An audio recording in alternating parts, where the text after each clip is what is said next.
کیا غیر مقلد کے پیچھے نماز پڑھ سکتے ہیں؟ کیا غیر مقلدین کے پیچھے نماز پڑھ سکتے ہیں یا نہیں؟ عامر صاحب دہلی سے پوچھتے ہیں۔ بھئی جو مسلک اہل حدیث کے لوگ ہیں، چونکہ عقائد میں جو ان میں معتدل ہیں ان کی بات کر رہا ہوں، تو غلوف تو آپ کو پتہ ہے ہر جگہ ہے، وہاں بھی ہے، بعض لوگ ہمارے ہاں بھی یعنی غالی ہوتے ہیں جو اعتدال سے تجاوز کرتے ہیں، تو ان سے ہمارا اختلاف تو ہے ایک تقلید کے موضوع پر۔ ہم یہ سمجھتے ہیں کہ اس زمانے میں چاروں مذاہب میں سے ایک کو فالو کرنا چاہیے، ورنہ امت جو ہے نا وہ قرآن و سنت کے نام پہ بکھر جائے گی۔ لیبل قرآن و سنت کا استعمال ہوگا، ہر آدمی اپنی تحقیق لا رہا ہوگا، کیسے آپ لوگوں کو وہ کرے۔ خیر یہ ایک الگ ٹاپک ہے جس پر میں بہت ڈیٹیل میں باتیں کئی بار کر چکا ہوں، علماء کرتے رہتے ہیں، لیکن اس اختلاف کے باوجود کیونکہ بنیادی طور پر تو سب قرآن و حدیثی کو حجت مانتے ہیں، تو اس لیے ہماری رائے یہی ہے، جو ہمارے اکابر کا بھی یہی فتویٰ ہے کہ اہل حدیث اگر وہ معتدل ہو، اسلاف کو علماء کو برا بلا نہ کہتے ہوں، تو وہ بھی اہل سنت میں داخل ہیں، لہذا ان کے پیچھے بھی نماز ہو جائے گی بلا کراہت۔ البتہ بعض مسائل ایسے ہیں اہل حدیث حضرات کے جو اجماعی امت کے خلاف ہیں، تو اس میں اہل حدیث ہو یا دیوبندی ہو، بریلوی ہو، کسی بھی مسلک کا ہو، جب وہ ان مسائل کی رعایت نہیں کرے گا تو اس کے پیچھے نماز بھی جائز نہیں ہوگی، کیونکہ اس کی نماز ہو ہی نہیں رہی ہے، کیونکہ اجماعی امت سے بہرحال آپ شذوذ نہیں کر سکتے۔ تو انہی میں ایک مسئلہ ہے عام موضوع پر مسح کرنا۔ ہمارے اہل حدیث حضرات بعض دفعہ یہ کرتے ہیں کہ جو عام ساکس پہنے ہوئے ہوتے ہیں اس پر مسح کر کے آ جاتے ہیں، یہ چاروں ائمہ کے خلاف ہے۔ نہ امام احمد بن حنبل کا اس پہ فتویٰ ہے، نہ امام شافعی کا، نہ امام مالک کا، نہ امام ابو حنیفہ رحمہم اللہ تعالیٰ کا۔ ان چاروں ائمہ کا فتویٰ اس کے خلاف ہے، اور یہ چاروں قرآن و سنت ہی کے روشنی میں ان کا فتویٰ ہے کہ ایسے موضوع پر مسح نہیں ہوگا۔ اس بارے میں جو حدیث پیش کی جاتی ہے جورب کہ نبی صلی اللہ علیہ وسلم نے جوربین پر مسح کیا ہے، تو جورب عربی میں خفین کو بھی جورب کہا جاتا تھا، تو اس سے یہ والے جورب تو یہ تو صحابہ کے دور میں تھے ہی نہیں، تو اس پر مسح کا جواز کہاں سے نکال لیا ہے؟ تو اب میں بہرحال دلائل کا تو ایک الگ بحث ہے، یہ تو بہت بعد میں فتویٰ ہے۔ سب سے پہلے اس پر 7ویں صدی ہجری میں ابن تیمیہ رحمہ اللہ نے فتویٰ دیا تھا کہ ہر مسح جائز ہے، تو امت نے اس فتوے کو ریجیکٹ کر دیا تھا، نہیں مانا تھا۔ اس کے بعد پھر ہمارے جو سعودی عرب میں بعض سلفی حضرات ہیں ان کی طرف سے یہ فتویٰ آیا، تو چونکہ وہ حکومتی سطح پہ بڑی اونچی پوسٹوں پر تھے تو ان کا فتویٰ دنیا میں پھیل گیا، لیکن بڑے بڑے محدثین کا یہ فتویٰ نہیں ہے۔ امام احمد بن حنبل تو امام بخاری کے استاذ ہیں، وہ تو حدیثوں کو ہم آج کے لوگوں سے کروڑہ گنا زیادہ سمجھتے تھے، انہوں نے اس کے جواز کا قول نہیں کیا۔ تو آپ خود سوچیں، اتنے بڑے بڑے ائمہ ایک طرف، اور ٹھیک ہے یہ سعودیہ کے علماء ہمارے لیے قابل احترام ہیں، لیکن پوری امت کے مقابلے میں دو چار عالم کی رائے کو، اس میں چند علماء ہی ہیں جو اس رائے کا فتویٰ دیا انہوں نے۔ ایک علامہ ناصر البانی رحمہ اللہ تھے، ایک شیخ بن باز تھے، ایک شیخ صالح علیہ عثیمین تھے، یہ دو چار اور حضرات ہوں گے جو یعنی ان علماء کی بات کر رہا ہوں جو بڑے مؤثر اور جو مضبوط علم بھی رکھتے تھے، تو ان میں سے چند ہی ہیں، باقی لاکھوں علماء ایک طرف ہیں جو اس کو جائز نہیں سمجھتے۔ اور قرآن مجید نے ویسے بھی پاؤں کے دھونے کا حکم دیا ہے، تو قرآن مجید کی صاف آیت ہے فَاغْسِلُوا وُجُوهَكُمْ وَأَيْدِيَكُمْ إِلَى الْمَرَافِقِ وَامْسَحُوا بِرُؤُوسِكُمْ وَأَرْجُلَكُمْ إِلَى الْكَعْبَيْنِ۔ تو ارجلا کا عطف صاف طور پر وجوہکم پر عطف ہو رہا ہے، یعنی اس کے بھی دھونے کا حکم ہے۔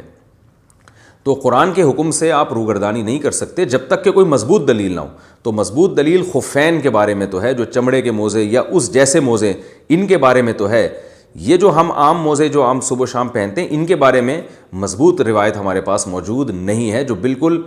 سند کے لحاظ سے بہت مضبوط ہو یا واضح الدلالہ ہو۔ بعض روایتیں سند کے لحاظ سے صحیح ہیں لیکن مفہوم کے لحاظ سے بالکل واضح نہیں ہیں، ان کے دونوں مفہوم نکلتے ہیں۔ تو آپ قرآن کے حکم کو، جس میں پاؤں دھونے کا حکم ہے، ایک ایسی کمزور بات پر کیسے چھوڑ سکتے ہیں؟ اسی بیس پر چاروں ائمہ نے اس حدیث کے جانتے ہوئے، جس میں جورب پر مسح کا حکم ہے، جانتے ہوئے بھی اس کی اجازت نہیں دی۔ اس لیے نماز کا مسئلہ بہت احتیاط پر مبنی ہے۔ اس لیے اگر کسی کے بارے میں آپ کو پہلے سے پتہ ہے، چاہے کوئی بھی ہو، اس نے عام موضوع پر مسح کر کے نماز پڑھائی ہے، تو آپ اس کے پیچھے نماز نہیں پڑھیں۔ بعض حضرات یہ کہتے ہیں اس سے امت میں اختلاف پیدا ہوگا، ایک اس کے پیچھے نماز پڑھو، اس کے پیچھے نہیں پڑھو۔ تو یاد رکھیں اس اختلاف کا ذمہ دار وہ ہے جو عام موضوع پر مسح کر کے اپنی رائے ساری دنیا کے لوگوں پر مسلط کر رہا ہے، وہ اختلاف کا ذمہ دار ہے۔ اس کو کہا جائے گا کہ بھئی آپ یہ موزے اتار کے پاؤں دھونے میں کیا جا رہا ہے آپ کا، اور اگر آپ نے مسح ہی کرنا ہے تو ایسا موزہ پہن لو جو سب مانتے ہیں کہ اس پہ مسح ہو جاتا ہے۔ کیونکہ جو علماء کہتے ہیں، شیخ بن باز یا ناصر البانی رحمہ اللہ جیسے علماء جو عام موضوع پر مسح کی اجازت بھی دیتے ہیں، تو وہ بھی اجازت دے رہے ہیں، کوئی واجب تو نہیں کہہ رہے نا کہ وہ موزے پر پہن کے آپ لازمی مسح کریں۔ تو آپ امت کو جوڑنے کے لیے، تاکہ سب کی نمازیں آپ کے پیچھے درست ہو جائیں، سب کو اطمینان ہو جائے، امت میں جوڑ پیدا کرنے کے لیے آپ اس کا التزام کر لیں کہ بھائی جو جمہور کا مذہب ہے، جو چاروں ائمہ کا مذہب ہے، اسی کے مطابق میں موضوع پہ مسح کروں گا، اور ایسی چیز جس میں میری ذاتی رائے ہے، عوام کی رائے نہیں ہے یا جمہور علماء کی رائے نہیں ہے، میں لوگوں کو اس کا مکلف نہیں بناؤں گا، پابند نہیں بناؤں گا۔ تو ائمہ حضرات چاہے وہ اہل حدیث علماء ہوں یا سلفی علماء ہوں یا کسی بھی مسلک سے ان کا تعلق ہو، ان سے بھی ہماری گزارش ہے کہ اگرچہ آپ کی رائے یہ ہے کہ عام موضوع پہ مسح ہو جاتا ہے تو یہ، لیکن جمہور کی رائے نہیں ہے بہرحال یہ۔ تو آپ عام لوگوں کو کنفیوژن میں ڈالنے کے لیے، یا مسجد میں دو جماعتیں ہوں یا کچھ لوگ آپ کے پیچھے نماز پڑھیں کچھ نہیں پڑھیں، اس ٹینشن سے بچنے کے لیے، امت کو جوڑنے کے لیے بہتر نہیں ہے کہ آپ اپنی ذات کی حد تک تو اس پر عمل کر لیں اگر آپ سمجھتے ہیں، لیکن جب آپ نماز پڑھائیں تو کم از کم اس بات کا اہتمام کر لیں کہ امت میں جوڑ پیدا کرنے کے لیے آپ عام موضوع پہ مسح نہ کریں، آپ چمڑوں کے موضوع پہ کر لیں، یا ان موضوع پہ جن پر چاروں ائمہ کا اتفاق ہو، یا کم از کم چاروں میں سے کسی ایک کی رائے تو ہو نا وہ۔ تو قرآن و سنت کی ایسی تشریح کرنا، جو ٹھیک ہے آپ جیسی تشریح کریں لیکن اس تشریح کو مسلط تو نہیں کیا جا سکتا نا دوسروں کے اوپر۔ تو جوڑ پیدا کرنے کے لیے نبی صلی اللہ علیہ وسلم نے کتنا اہتمام کیا کہ بیت اللہ کی، آپ صلی اللہ علیہ وسلم یہ چاہتے تھے کہ بیت اللہ کی جو چار دیواری ہے اس کو ابراہیم علیہ السلام نے جہاں سے تعمیر کی تھی وہاں سے کروں، لیکن آپ کو ڈر ہوا کہ لوگوں میں اختلاف پیدا ہوگا تو آپ نے اسی حال پہ چھوڑ دیا کہ بھئی جیسا ہے ویسے ہی رہنے دو۔ تو جو مسائل صدیوں سے جیسے چلے آ رہے ہیں، اجماع امت ہماری رائے کے مطابق تو بہرحال اس پر اجماع ہو چکا ہے،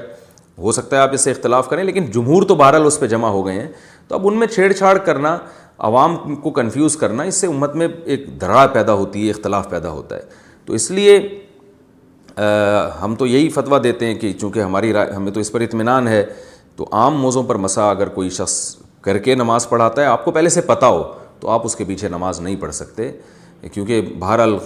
قرآن نے پاؤں دھونے کا حکم دیا اور احادیث میں خفین کا تذکرہ ملتا ہے۔ جو جورب والی روایت ہے اس میں دونوں قسم کے احتمالات ہیں کہ اس سے خف مراد ہے یا عام موزے مراد ہیں، اور عام موزے مراد نہ ہونے کی مضبوط دلیل یہ کہ یہ تھے ہی نہیں صحابہ کے دور میں، اس میں تو پانی ویسے ہی چلا جاتا ہے، آپ تو موزے پہن کے پاؤں دھو سکتے ہو اس میں بڑے آرام سے۔ تو اس لیے اگر کسی نے اپنی رائے پر عمل کرنا بھی ہے تو اپنی ذات کی حد تک وہ کرے۔ امام کو چاہیے بہرحال وہ اس طریقے سے نماز پڑھائے کہ دوسروں کا بھی یہ نظریہ ہو کہ ہماری نماز بھی ان کے پیچھے ٹھیک ہو رہی ہے۔ اور میں نے آخر میں اس بات کو میں دوبارہ دہراؤں گا کہ جو علماء عام موضوع پہ مسح کو جائز سمجھتے ہیں وہ بھی جائز سمجھتے ہیں، ثواب بہرحال وہ بھی نہیں سمجھتے، یا واجب وہ بھی نہیں سمجھتے۔ تو اس لیے امت میں جوڑ پیدا کرنے کے لیے اگر آپ جمہور کے قول پر چلیں تو یہ بہرحال زیادہ